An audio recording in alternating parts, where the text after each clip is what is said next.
Mr. Vice President, the Honorable Energy Minister of Ghana, distinguished guests, a very, very warm good morning to all of you. I'm sorry that I'm not with you in person. I had hoped that I would be there, but commitments at the Secretariat, ISA Secretariat, and outside the ISA Secretariat have forced me not to be with you in person. I do look forward to correcting this particular omission very soon. I particularly wanted to discuss with you the kind of action that is happening in the solar area in the African region and the kinds of interventions that we could look at in the years to come. We have seen a huge amount of progress in the solar area in the last few years. In the last 10 years, say from 2012, we have seen an increase in solar investment from about $1.5, $1.6 billion to approximately $8 billion in 2023. We have seen the amount of solar that has been installed grow to about 11, 12 gigawatts now, but yet these remain a fraction of the global numbers. We see that the overall investment in the solar area in Africa is less than 2%, about approximately 2.2% of the global total. We are seeing that the overall solar investment or the solar installation is approximately 1.2% of the world's installations are in Africa. This is despite the fact that Africa has the best solar insolation in the world and has the greatest demand for energy. I believe that we together can change this. Why is it that the interventions are not happening?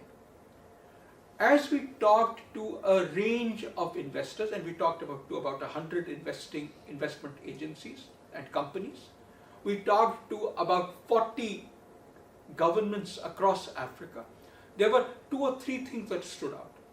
The first was that the investors were not sure whether they'll get a return on their investment. This is despite the fact that of the loans made in Africa, less than 2%, approximately 2.1% actually fail. This compares to 8% in Asia. In other words, there is a perceived risk issue. The second problem is that we see the African countries saying that, well, can we look at a change in the regulations, but will it relate to bringing money in for renewables?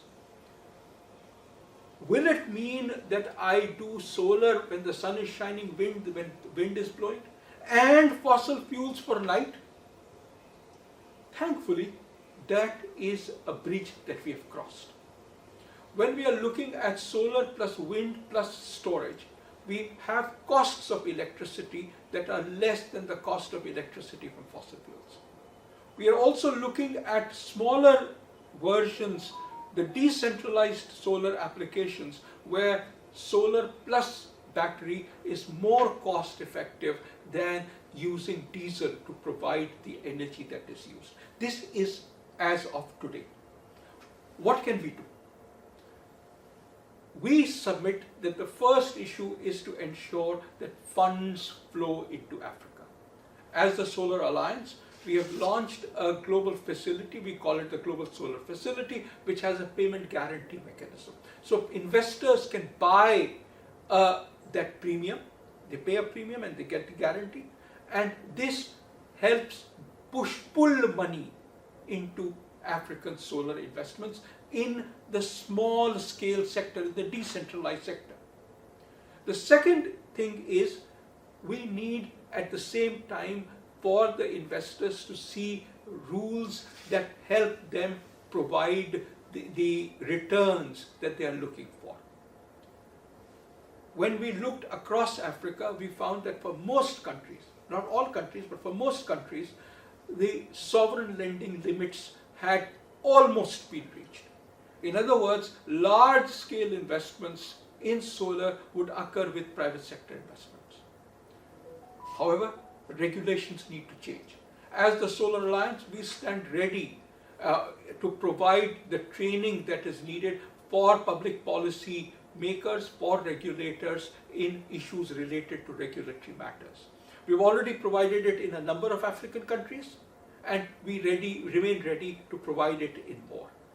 This needs, therefore, to be converted into actual regulations. The training needs to be converted into regulations.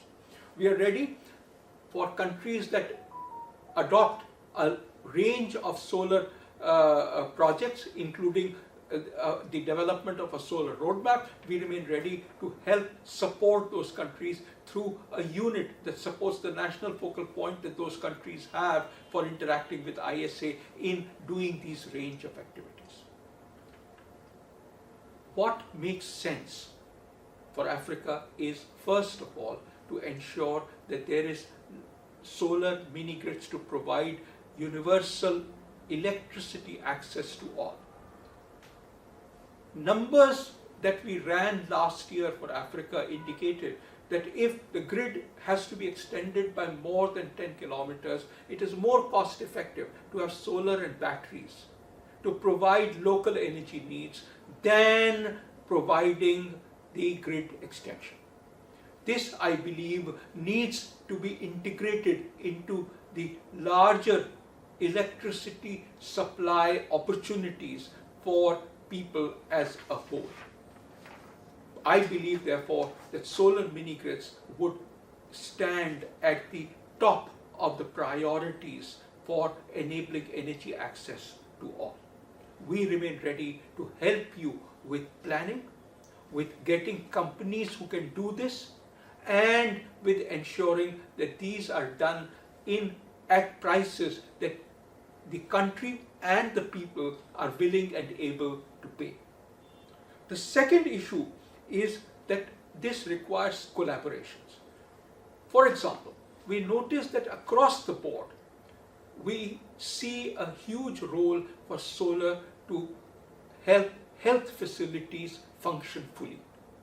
We have noticed how during the recent pandemic, the COVID pandemic, a lot of vaccine could not be maintained at the level of the primary health centers because of the lack of cold chains. We believe that the supply of electricity through solar mini grids and through solarization of the health facilities helps us provide the electricity to provide these cold chains. Similarly, the agricultural sector is helped greatly by helping provide the kinds of interventions that are needed for solar cold storages to occur.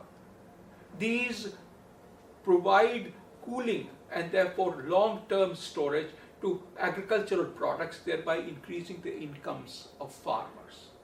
We believe that loans that help these solar cold storages can help us move away from the very high expense diesel-based cold storages that have really inhibited the growth of the cold storages across the African continent.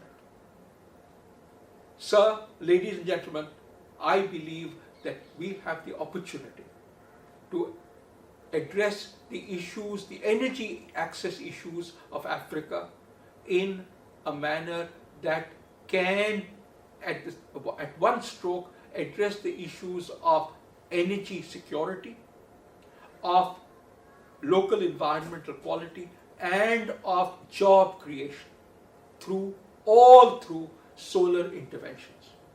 We believe this is possible, and we look forward to work with all of you to make it happen. Thank you all very, very much.